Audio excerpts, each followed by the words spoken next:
My name is Dr. Kabata, an economist and a lecturer at Kirinyaga University. A budget is one of the most important tools for planning and decision making in a country, and it entails 4 stages.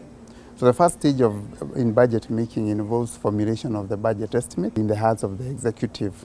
So during this stage, what usually happens is that the executive or the treasury will ask for the budget estimates from the different government institutions and also the ministers. And through that, whatever they are going to get, they are going to come up with what we call the budget statement. Now, during that process, which starts in August, the end of August up to February, there's a lot of public participation.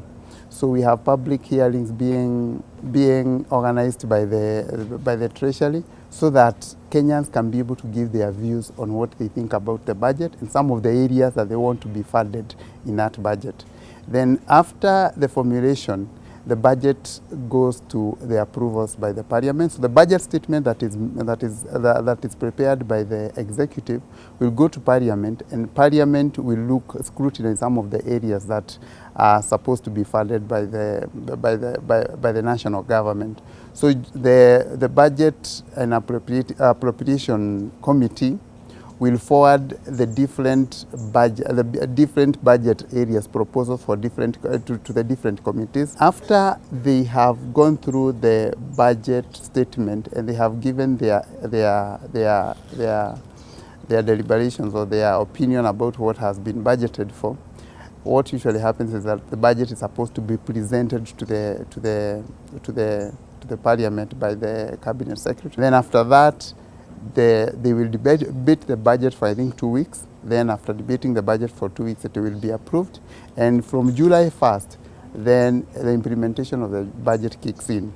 Now, so the implementation of the budget is the third stage. And what usually happens is that the budget is implemented by now the executives, and the Parliament or the National Assembly is supposed to be the oversight now as the implementation is taking place. All through this, the auditing department or the auditing institution, that is the Auditor General Office, are supposed to be going through the audit, what is happening in the audit, the budget during the implementation. So what usually happens is that because the financial year is divided into 4 quarters, the Auditor General is supposed to prepare a report every 3 months about what has been implemented in the last 3 months up to when the year ends. What we have is an expenditure budget, meaning that the first thing that happens is that they give us their expenditure, the Treasury will give us the expenses that they want to incur, and then they will tell us how they are going to collect money so that they can be able to fund some of those expenses. So now the money will come from whatever is in the consolidated bank or what has been collected by KRA to fund the allocations of the budget, what has been allocated in the budget. The problem with the expenditure budget is that it is a budget of garbage in, garbage out. So if you put your money in the wrong projects, what you are going to get in the implementation is non-impact.